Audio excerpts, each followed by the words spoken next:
Falamos agora com Joana Silva sobre a Conferência Anual da Comissão Nacional de Justiça e Paz. Muito boa tarde, professora Joana Silva, muito obrigado por estar no programa Eclésia. Porquê a escolha deste tema para a Conferência Anual da Comissão Nacional de Justiça e Paz? Há indicadores preocupantes que emergem também da pandemia que reclamam uma maior atenção à pobreza. Muito obrigada pelo convite, Paulo. É um gosto estar aqui. Sim, portanto, um dos grandes problemas da atualidade é não só o elevado nível da pobreza, mas o aumento que teve nos anos recentes com a pandemia. E, neste sentido, este mote da conferência é estas palavras que diziam que é importante ter uma abordagem diferente. Então, por um lado, vamos discutir um pouco quais são as novas abordagens à pobreza, o que é que aconteceu, quais foram os efeitos da pandemia e um pouco mais de uma forma mais prática, o que é que está acontecendo no terreno e como se poderia melhorar essa situação. Foi divulgado esta terça-feira o relatório do INE Portugal, Balanço Social 2021, onde se indica que a taxa de risco de pobreza aumentou para os 18,4%. É uma consequência direta da pandemia, este indicador. Então, realmente a taxa de pobreza era cerca de 16%, passou para 18% entre 2019 e 2020, é um aumento significativo de cerca de 15%. Ela já era alta ao nível europeu, estávamos acima da média europeia, acima de vários países com que nos comparamos e agora passou a ser ainda mais alta.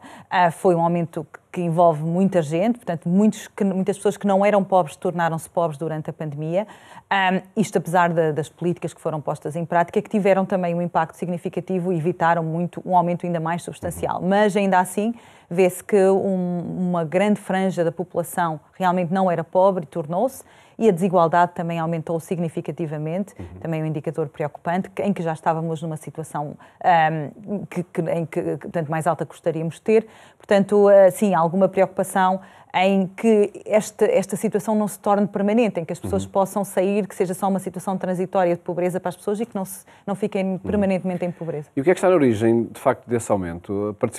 Participou num estudo também sobre quem arcará os custos da pandemia, não é? Há aqui, por causa da pandemia, um tecido empresarial que se fragilizou e que está diretamente relacionado com estes indicadores, na sua opinião? Sim, de facto, em Portugal e como em muitos países no mundo, o que acontece é que grande parte do rendimento da pessoa provém do seu trabalho. Cerca de 80%, 75%, 80% na maioria dos países, provém do seu trabalho. Então, quando os mercados de trabalho ficam difíceis, as pessoas normalmente têm uma perda de rendimento e em Portugal o que acontece é que há uma franja grande da população que tem rendimentos muito próximos da linha de pobreza. Portanto, quando há uma oscilação, eles facilmente caem em pobreza. Outra característica particular de Portugal é que a taxa de pobreza é ainda maior em pessoas adolescentes, 14, 15, 16, 17 anos. E a pandemia e todos os seus impactos dificultou, por um lado, a inserção no mercado de trabalho e também aqueles que saem da escola terão uma vida profissional mais difícil. Portanto, nesse sentido, quer o fator económico, como diz, do mercado de trabalho a arrefecer e políticas que protegeram mais um tipo de trabalhadores que já tinham um vínculo contratual, em empresas formais, etc., e talvez menos trabalhadores independentes, trabalhadores que não tinham este tipo de vínculo, em que realmente, neste sentido, este tipo de trabalhadores tiveram uma perda de rendimento mais significativa. Nós estimamos que os que perderam quase cerca de 15% do seu rendimento, e isso, nessa franja que está muito perto e que é muito vulnerável, leva a que pessoas que não eram pobres se tornem pobres e, portanto, com consequências importantes para a sua vida, claro. E em setores onde era previsível um grande crescimento e que por causa da pandemia teve uma estagnação, como o turismo, a restauração, etc.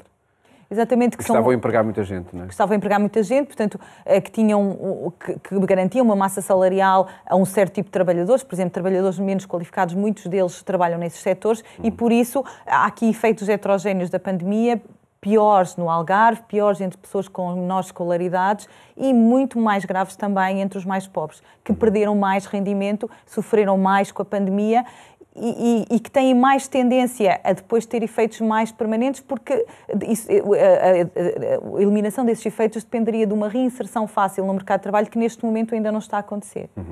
Que respostas é necessário encontrar e que contributo vai deixar também esta Conferência da Comissão Nacional de Justiça e Paz para as respostas que é preciso? vai deixar também perguntas e muita humildade, porque aqui não há uma silver bullet. Infelizmente. Exatamente. Vamos falar com pessoas da Cáritas, de pessoas do Sagrado Coração de Jesus, que estão no terreno, que têm ajudado muita gente. Vamos também dar alguma da experiência académica e também das instituições internacionais, do que vi, por exemplo, em vários países do mundo. Mas o que vi realmente foi que a pobreza agora se combate de uma forma diferente. As maneiras modernas de combater a pobreza têm mais a ver com entender bem as causas, não só os sintomas, e adressá-las diretamente. Tem a ver com em vez de termos muitos programinhas, termos programas substanciais e que estão aliados a programas de mercados de trabalho, como formação profissional, como ajuda a encontrar emprego, etc., que facilitam, que dão trampolins às pessoas, que não só dão amparo, mas também um trampolim para que possam sair da pobreza. E um terceiro ponto muito importante é impacto. As políticas de pobreza atuais medem muito o impacto. Pensam muito para que serviram as políticas e isso envolve estabelecermos objetivos muito específicos e depois termos sistemas que acompanham efetivamente, sabendo quantas pessoas foram assistidas, mas também o que é que aconteceu, o que é que mudou à sua vida em consequência destas políticas. E assim consegue-se alterar os programas à medida que evoluem e fazer programas melhores e mais efetivos. Quer isso dizer que é urgente ir além de um assistencialismo sem ser monitorizado, pelo menos, sem acompanhar a pessoa? Há vários tipos de pobreza. Há uma pobreza extrema, que é uma deprivação tal que é necessário garantir um mínimo, é uma condição que tem que ser amparada. E há de ser sempre a primeira resposta que é necessária. Exatamente. E não é uma questão de assistencialismo, é uma questão de garantir que essas pessoas têm um mínimo de condições para terem uma vida saudável, para os seus filhos terem uma vida saudável, o que tem muitas consequências intergeracionais, etc. E depois há outro tipo de pobreza, que é uma pobreza que pode deixar de existir e que aí é tão importante estes trampolins para realmente que as pessoas deixarem de ser pobres, conseguirem ter um caminho, porque ninguém é pobre por escolha. Mas às vezes as vicissitudes, os choques externos, os choques exógenos, a maneira como as políticas são desenhadas, as pessoas ficam na pobreza e é importante que saiam dela. No contexto de eleições legislativas, seria urgente também encontrar consensos entre programas dos vários partidos para as respostas e para o combate à pobreza? Sem me pronunciar sobre a parte política, nós não somos técnicos, não é? Mas, de facto, de um ponto de vista técnico, acho que Portugal é um país muito bom e que pode ser ainda melhor para as pessoas mais pobres. E, neste sentido, acho que realmente esta ideia de políticas que são maiores, mais abrangentes, que adereçam as causas, que juntam programas de vários tipos e impactam e estudam o impacto de uma forma séria, são caminhos muito importantes para todos os países, mas também para Portugal. Dada a situação, acho que é urgente. Portanto, esse aumento de 16% para 18% são muitas centenas de... Cerca de 2 milhões de pessoas que estão nesse risco de pobreza, não é? Exatamente, e são cerca de 200 a 400 mil pessoas que não eram pobres e se tornaram pobres. Portanto, isso aí é algo que é importante para nós e que devemos refletir, independentemente da conotação política que tem. Procurando sempre respostas estruturais, na sua opinião.